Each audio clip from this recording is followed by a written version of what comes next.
축구대표팀이 결승 진출에는 실패했지만 많은 시민들은 뜬 눈으로 밤을 지새며 열렬한 응원을 펼쳤습니다. 민주당 유력 대선 후보들이 울산 지역 경선을 앞두고 잇따라 울산 공략에 나서고 있습니다. 택시기사가 만취 상태에서 택시를 몰다 사고를 내 오토바이 운전자가 숨졌습니다. 지난달 13일과 20일 두 차례 부분 파업을 벌인 현대자동차 노조가 오늘부터 6일간 또다시 부분 파업에 들어갑니다. 여러분 안녕하십니까? 8월 8일 수요일 UBC 굿모닝 울산입니다. 울산지방은 오늘 구름 많은 가운데 아침 최저 24.1도, 낮에는 31도까지 올라갈 것으로 예상됩니다. 다만 울산 앞바다의 파도가 1.5에서 4m로 다소 높아 피서객들의 각별한 주의가 요구됩니다. 내일도 구름 많은 가운데 아침 최저 23도, 낮 최고 30도로 오늘과 비슷한 기온 분포를 보이겠습니다. 울산기상대는 평년 기온인 30도 안팎의 무더위가 계속되다가 이번 주말쯤에 비 소식이 있을 것으로 예보했습니다. 우리나라 올림픽 축구 대표팀이 결승 문턱을 넘지 못했습니다. 브라질에 3대0으로 아쉽게 패했지만 많은 시민들이 뜬 눈으로 밤을 지새며 열렬한 응원을 펼쳤습니다. 조윤우 기자의 보도입니다.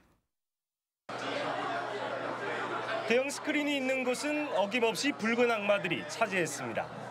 10년 전인 2002년 월드컵 4강 신화에 설레임과 흥분이 되살아납니다. 대한민국!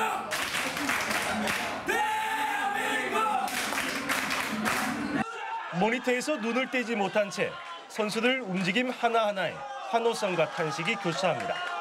대한민국 아주 패스하고 이제 골 결정력도 아주 뛰어나고요. 꼭 이겨서 결승 갑시다. 파이팅! 아파트 단지에는 불을 밝혀놓은 집들이 더 많았고 구조대원들도 오늘만큼은 긴장을 풀고 승리를 위한 응원에 나섭니다. 지금 공격수가 많이 지쳐서 그런데 후반에는 꼭 넣을 것 같습니다. 박주영으로 교체해서. 찜질방은 올빼미 응원단들로 발 디딜 틈이 없습니다. 3대0으로 끌려갔지만 끝까지 자리를 지키며 3, 4위전 숙명의 한일전을 생각하며 선수들을 격려합니다. 이렇게 늦게까지 다 같이 응원해서 했는데 너무 아쉽고 일본전에서는 꼭 이겨서 동메달 땄으면 좋겠어요. 화이팅! 밤을 잊은 시민들의 응원 열기와는 달리 울산에는 거리 응원전이 열리지 않아 아쉬움을 더했습니다. 하지만 토요일 새벽 올림픽 무대에서 처음 성사된 한일전에선 대규모 거리 응원이 열릴 예정이어서 또다시 잠 못 드는 밤을 예고하고 있습니다. UBC 뉴스 조유도입니다. 만취 상태에서 차를 몰던 택시기사가 오토바이를 들이받아 운전자가 숨졌습니다. 음주운전 전력이 무려 4차례나 있었지만 핸들을 잡는 데 아무런 문제가 없었습니다. 윤경재 기자가 보도합니다. 신호를 기다리는 오토바이 뒤로 택시 한 대가 달려옵니다.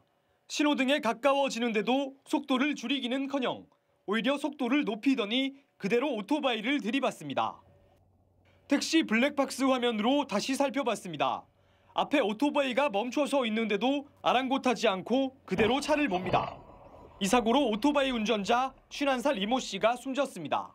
사고가 났던 곳입니다. 사고 당시 택시기사 39살 김모 씨는 면허 취소 수치를 훌쩍 뛰어넘는 혈중 알코올 농도 0.203%의 만취 상태였습니다. 택시 영업을 하던 도중 지인들을 만나 술을 마신 채 그대로 택시를 몰았습니다. 특히 김 씨는 이미 4차례나 음주운전을 하다 적발된 적이 있었지만 또 택시 핸들을 잡았습니다. 저희는 할 수 없고요. 저희가 받은 서류에는 그런 내용이 없어요. 저희가 받는 서류는 무상운전면제라고 이게 사고도 한 건 없어요. 사고를 낸 택시 회사는 내년부터 모든 택시의 보험료가 100% 오르고 형사처벌까지 받게 됐습니다. 시민의 생명을 담보로 하는 대중교통의 안전을 강화하기 위해서 영업택시 운전 피해자뿐만 아니라 종업원에 대한 관리 소홀 책임을 물어 영업주에 대한 입건 및 조사도 같이 할 예정입니다.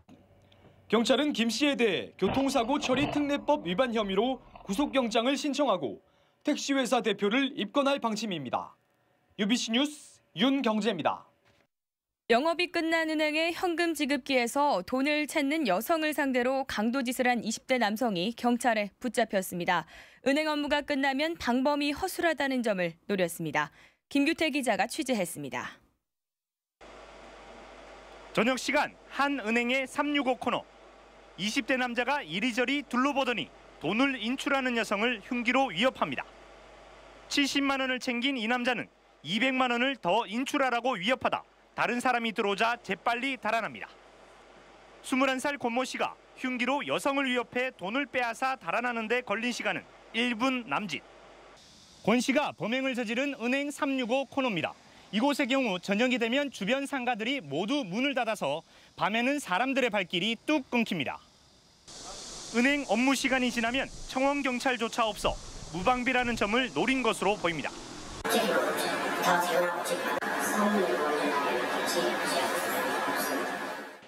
유흥비 마련을 위해 범행을 저지른 권 씨는 빼앗은 70만 원 중 40만 원을 주고 경기도까지 택시를 타고 가 PC방에서 게임을 하다 경찰에 붙잡혔습니다.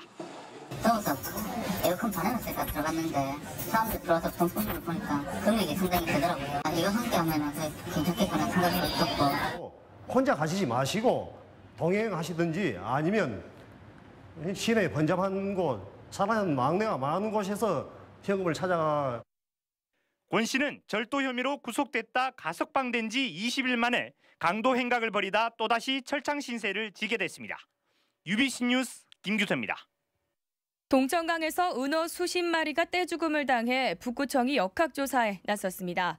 그제 오후 5시 30분쯤 울산공항 인근 동천간 증류에서 몸길이 10에서 15cm가량의 은어 50여 마리가 죽은 채 발견돼 북구청이 시류를 채취해 성분 분석을 의뢰했습니다. 북구청은 낚시꾼들의 불법 어로행위나 최근 더위로 인해 산소량이 줄면서 집단 폐사한 것으로 추정하고 있습니다.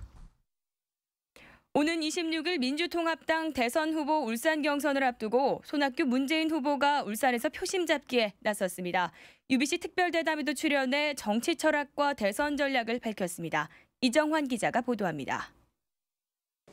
국민들에게 저녁이 있는 삶을 찾게 해주겠다는 슬로건을 내건 손학규 후보는 현대자동차 노사를 차례로 만나 노동계 현안 해결에 적극 나서겠다고 말했습니다. 저녁이 있는 삶을 이번 대선 슬로건으로 하게 된 데는 가장 중요하고 시발이 된 것이 노동시간 단축입니다. 당원 간담회에서는 자신이 사회 양극화를 해소하고 중산층을 살릴 수 있는 유일한 후보라며 지지를 호소했습니다. 문재인 후보는 동구 성바오로 성당을 찾아 울산의 첫 대리구장인 양요셉 신부를 만나는 등 종교계 인사들을 찾아 지지를 호소했습니다. 또 2002년 노풍의 진원지인 울산 경선에서 승리해 대선 승리를 이끌겠다며 산업기술박물관 유치 등 지역 공약으로 울산 표심 잡기에 주력했습니다. 이분도 울산 경선에서 이렇게 이기는 후보가 초반에 판세를 장악할 가능성이 대단히 높습니다. 그래서 저도 울산 시민들의 지지를 받고 또 선택을 받아서 특히 두 후보 모두 UBC 울산방송의 특별대담 대선 후보에게 듣는다에 출연해 대선 후보로서의 정치 철학과 함께 자신의 장단점까지 털어놓는 진솔한 모습을 보였습니다. 손학규 후보와 문재인 후보가 출연한 UBC 특별대담 대선 후보에게 듣는다는 오는 11일과 12일 오전에 각각 방송될 예정입니다. 한편 정세균 후보가 오는 9일, 김두관 후보가 오는 10일 울산을 방문하는 등 오는 26일 울산 지역 경선을 앞두고 후보들의 울산 방문이 줄을 잇고 있습니다. UBC 뉴스 이정환입니다. 다음은 경제계 소식 알아보는 경제 이모저모입니다. SK그룹 최태원 회장이 런던 올림픽에서 선전하고 있는 한국 선수촌을 방문했습니다. 대한핸드볼협회장을 맡고 있는 최 회장은 남자 핸드볼 예선 최종 경기를 관람한 뒤 선수촌을 방문해 국민들에게 큰 기쁨을 안겨준 것에 대해 고마움을 표시했습니다. 현대자동차그룹이 창업을 준비하는 어려운 이웃에게 자동차를 지원하는 기프트카 시즌3 캠페인에 들어갑니다. 현대차그룹은 다음 달까지 기프트카 신청을 받은 뒤 10월부터 내년 2월까지 차량 30대를 선물할 예정입니다. 현대모비스가 학계와 협력사로 이어지는 오픈 R&D 시스템을 확대해 미래형 자동차의 핵심 원천 기술 확보에 나섰습니다. 전우석 현대모비스 사장은 R&D 포럼을 발전시켜 시너지를 극대화하고 글로벌 톱5 도약을 위한 기술 경쟁력 강화에 나서겠다고 설명했습니다. 경남은행이 신입 행원 연수를 위해 모의 영업점 교육을 실시했습니다.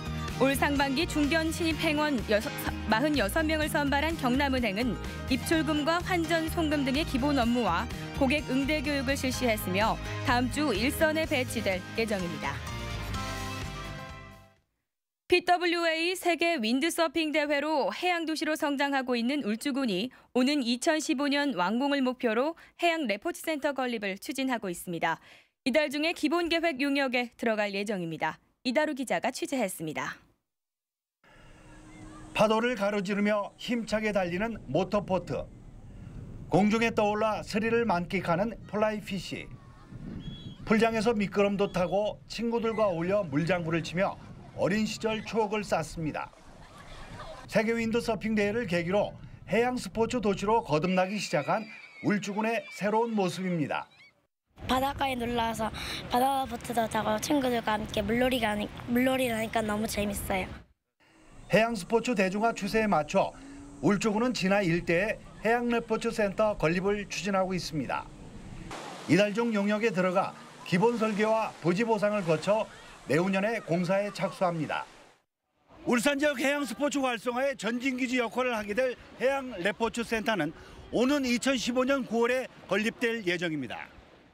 장비 보관장과 스킨스쿠버 교육장, 모터보트 면허 시험장을 갖춘 해양 레포츠 센터 인근에는 유스 호스텔과 오토 캠핑장도 조성됩니다. 이 같은 다양한 해양 레포츠 시설이 갖춰지면 진화는 사계절 해양 관광지로 변모하게 됩니다. 해양 레포츠 대중화의 구심점 역할을 할 해양 레포츠 센터를 건립해서 진화 일대를 국내뿐만 아니라 글로벌 해양 레포츠 관광 메카로 성장시켜 나갈 계획입니다. 해마다 세계 윈드서핑 대회를 성공적으로 치르고 있는 울주군이 해양 스포츠 도시로 도약하기 위한 힘찬 항해를 시작했습니다. UBC 뉴스 이다루입니다.